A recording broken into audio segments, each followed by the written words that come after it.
महाराष्ट्र के विधान परिषद के नतीजे तो आ गए, जो चुनाव हुए थे उस नतीजे के बाद अब एक सवाल ये खड़ा हो रहा है कि आखिरकार जो क्रॉस वोटिंग कांग्रेस के एमएलएस की तरफ से की गई, इससे क्या माना जाए, इसे किस तरीके से जो है देखा जाए। चूंकि कुल 11 सीटों के लिए चुनाव हुए थे, 12 उम्मीदवार थे और एनडीए ने 9 सीटों पर अपनी जीत दर्ज कर ली है। मात्र 2 सीटें जो है वो महाविकास आघाड़ी के गठबंधन में आया है। अब इस खबर के पीछे का खेल क्या है और एनडीए ने कांग्रेस के विधायकों को कैसे तोड़ा, वो भी आपको समझना पड़ेगा। चूंकि क्रॉस वोटिंग जो है वो बड़े पैमाने पर हुई और दरअसल इस वजह से ही अब ये माना जा रहा है कि महाराष्ट्र में जो अब विधानसभा के चुनाव आने वाले हैं, दरअसल इस विधानसभा के चुनाव में भी कांग्रेस पार्टी का ही सबसे बड़ा भारी नुकसान जो है वो होने वाला है। और वो कैसे होगा ये भी मैं आपको बताऊंगा। सबसे पहले तो आप वो आंकड़े समझिए। दरअसल जिस तरीके से सीटों के नतीजे आए और इन सीटों को लेकर के जो स्थिति बनी है वो काफी ज्यादा हैरान करने वाली है।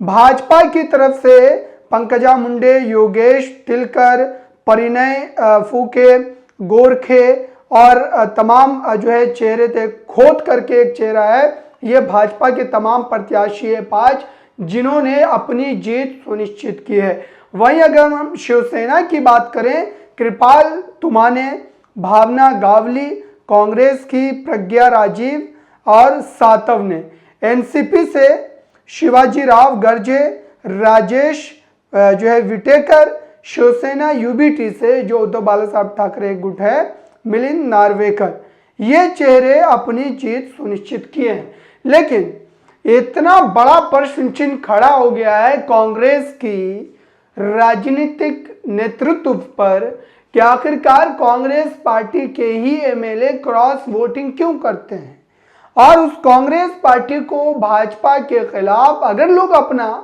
मत देते हैं उसको मजबूत करने के लिए और उसके एमएलए या तो बिक जा रहे हैं या विधान परिषद के चुनाव में क्रॉस वोटिंग कर रहे हैं, तो जाहिर सी बात है कि इससे कहीं ना कहीं भारतीय जनता पार्टी मजबूत हो रही है। और बीजेपी को यह बात अच्छे तरीके से पता है कि मिशन लोटस का इस्तेमाल अगर किसी पार्टी में बेहतर ढंग से किया जा सकता है तो वो पार्टी कांग्रेस पार्टी है। और यही वजह है कि महाराष्ट्र विधान परिषद के चुनाव में आपने देखा कि कुल 11 सीटों में से 9 सीटें जो एनडीए गठबंधन जीत रहा है। दरअसल इस जीत में कांग्रेस पार्टी के एमएलए ने बड़े स्तर पर क्रॉस वोटिंग की है। खबर को विस्तार से समझ लेते हैं। महाराष्ट्र में विधान परिषद चुनाव में एनडीए ने बड़ी जीत दर्ज की है और इस जीत के बाद एकनाथ शिंदे गुट हो या फिर आप कहें कि देवेंद्र फडणवीस हो, पूरी तरीके से गदगद है। क्योंकि विधानसभा के चुनाव से ठीक पहले अगर उनकी ये बड़ी जीत हुई है तो जाहिर सी बात है कि इस जीत से वो तमाम कार्यकर्ता जो है वो खुश होते हुए नजर आएंगे और एक बल जो है राजनीतिक तौर पर पार्टी को जरूर मिलेगा। अब ऐसे में साफ तौर पर माना जा रहा है, गौरतलब ये भी है कि 27 जुलाई को महाराष्ट्र के 11 एमएलसी अपना कार्यकाल पूरा कर लेंगे और इसी वजह से ये चुनाव हुए थे। 288 सदस्यों वाली विधान परिषद में फिलहाल 274 सदस्य हैं। भाजपा के पास 103 विधायक हैं। इसके अलावा शिवसेना 38, एनसीपी 42, कांग्रेस 37, शिवसेना यूबीटी 15 और एनसीपी एसपी के पास 10 विधायक है। बाकी सीटों पर अन्य दल और निर्दलीय हैं। और इसके लिए अब ये माना जा रहा है कि इस चुनाव के नतीजे ने खास तौर पर महाराष्ट्र में अब जो है पूरे के पूरे महाविकास आघाड़ी गठबंधन की नींव हिला करके रख दी है। कांग्रेस पार्टी जिसको पूरी तरीके से सम्मान देने का काम किया जाता है, लेकिन उसके बावजूद भी उनके विधायक जो हैं, उनके सांसद जो हैं, वो किस तरीके से पलड़े को बदलते हैं ये किसी से ढकी छिपी बात नहीं है। इसी बीच एक खबर ये भी है कि मुस्लिम वर्ग जो है अब कहीं ना कहीं कांग्रेस से छिटकता हुआ नजर आ रहा है। और उसके पीछे की बड़ी वजह यह है कि जिस ढंग से आप देख रहे हैं कि लोकसभा चुनाव के नतीजों के बाद से लगातार घटनाएं बढ़ रही है, लेकिन उन घटनाओं पर राहुल गांधी एक ट्वीट तक नहीं कर पा रहे हैं, उनकी जबान तक नहीं खुल रही है। हालांकि अगर फॉर गारंटेड वोट बैंक के तौर पर हम देखें तो मुस्लिम समुदाय कांग्रेस पार्टी को हमेशा वोट करता है और इसी वजह से भाजपा जो है निशाने पर भी रखती है।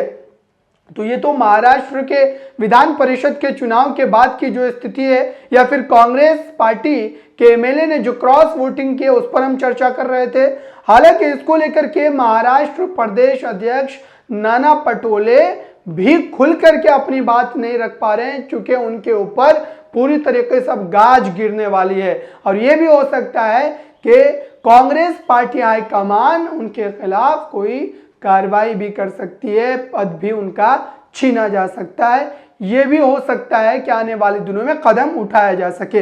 लेकिन राहुल गांधी को लेकर के मुस्लिम समुदाय में किस तरीके का रोष है और क्यों मुस्लिम समुदाय जो है अब कांग्रेस की नीतियों से परेशान हो चुका है, राहुल गांधी के खामोशी से अब उनको डर लग रहा है, यह भी आपको समझने की जरूरत है। दरअसल एक यूजर ने एक प्लेटफॉर्म पर लिखा है, एम अशरफ नाम है, कौन राहुल गांधी, कौन विपक्ष, क्यों ये आवाज उठाएंगे?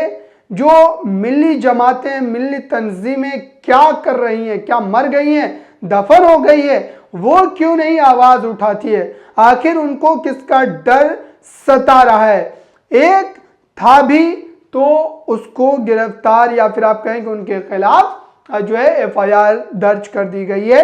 उन्होंने जो है वसीम अकरम त्यागी, जो कि उत्तर प्रदेश के पत्रकार है जिनके ऊपर मुकदमा दर्ज किया गया है, दरअसल उसका जिक्र किया है।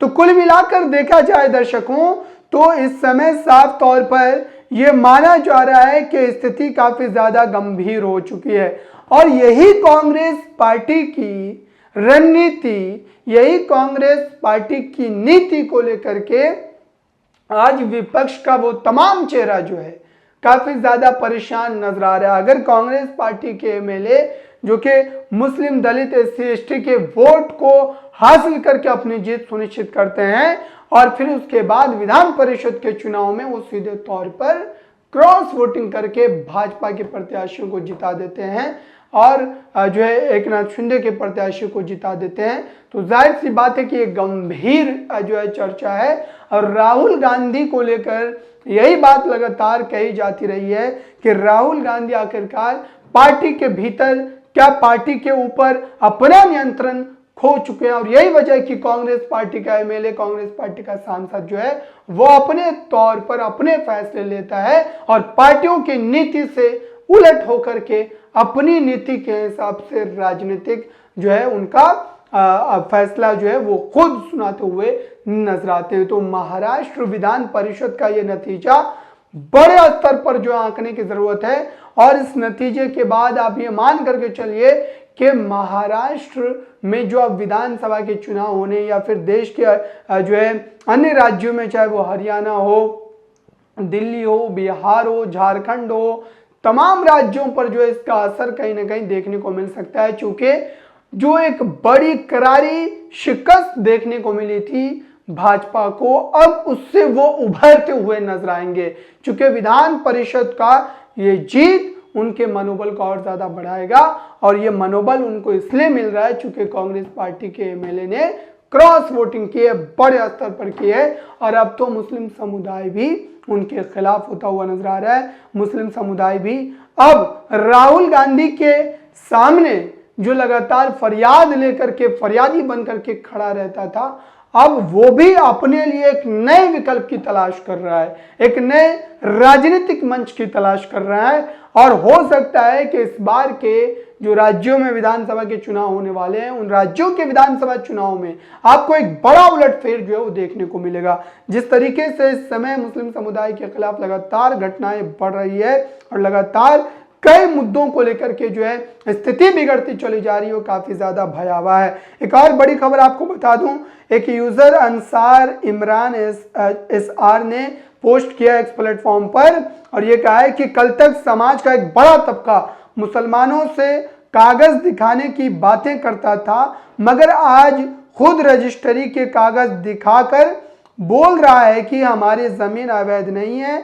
और मगर बुलडोजर है कि मानने को तैयार नहीं है। दरअसल उत्तर प्रदेश की पंतनगर की ये घटना है, जिस जगह को बुलडोज करने के लिए योगी सरकार पूरी तरीके से तैयार नजर आ रही है। और उत्तर प्रदेश की एक खबर आपको बीते कुछ दिनों पहले जरूर देखे होंगे, अकबर नगर को किस तरीके से ढाया गया था, जो मुस्लिम बस्ती थी, और अब पंतनगर पर ठीक उस तरीके की निगाहें सरकार की बनी हुई है। तो कुल मिलाकर देखा जाए तो विपक्ष की एक सशक्त आवाज कांग्रेस पार्टी को बनाने का जिम्मा SC ST OBC माइनॉरिटी के लोगों ने ठाना था, कांग्रेस उस बोझ को नहीं उठा पा रही है। कांग्रेस पार्टी अपने पार्टी को संभाल नहीं पा रही है, MLAs को नहीं संभाल पा रही है, सांसदों को नहीं संभाल पा रही है, और यही वजह है कि महाराष्ट्र ही नहीं बल्कि अन्य राज्यों में भी आपको ये देखने को मिल सकता है कि स्थिति वो बिगड़ सकती है। और मुसलमानों को लेकर के, दलितों को लेकर के, OBCs को लेकर के क्या स्थिति है इस सरकार में, ये बोलने की जरूरत नहीं है। लगातार उनके खिलाफ एक तरीके का दुष्प्रचार और उनके अधिकारों का हनन वो लगातार किया जा रहा है। इस पूरी बातचीत पर आप क्या सोचते हैं? क्या महाराष्ट्र विधान परिषद के इस चुनावी नतीजे ने साफ तौर पर कांग्रेस पार्टी की नींव हिला दी है? और क्या आने वाले दिनों में हम ये भी देख सकते हैं कि इस नतीजे के बाद उद्धव ठाकरे भी क्या अपना पाला बदलेंगे? चूंकि देखिए, उद्धव ठाकरे को अपनी राजनीतिक जमीन किसी भी हाल में बचानी है। एकनाथ शिंदे, जिनके ऊपर एक तरीके का संदेह था कि वो टूट करके गुट बना है, तो नतीजे उनके पक्ष में नहीं आएंगे, चुनाव में वो जीत हासिल नहीं करेंगे, लेकिन उन्होंने साबित कर दिया है इस चुनाव में कि वो भी अपनी एक ताकत रखते हैं, भले ही उनका गुट नया हो। तो अब ये देखने वाली बात होगी क्या उद्धव ठाकरे भी महाविकास आघाड़ी से खुद को अलग करने की कोशिश करेंगे? इस पूरी बातचीत पर आपकी राय क्या है? कमेंट बॉक्स में जरूर बताइएगा। जुड़े रहें नेशनल दस्तक के साथ। नेशनल दस्तक की आपसे गुजारिश है कि अगर इसको बचाना चाहते हैं तो नेशनल दस्तक को सब्सक्राइब करने के लिए रेड कलर के सब्सक्राइब बटन को दबाएं, फिर बेल आइकन की घंटी दबाएं। नेशनल दस्तक को बचाने के लिए बहुत जरूरी है कि हर खबर को शेयर करें, लाइक करें, कमेंट जरूर करें।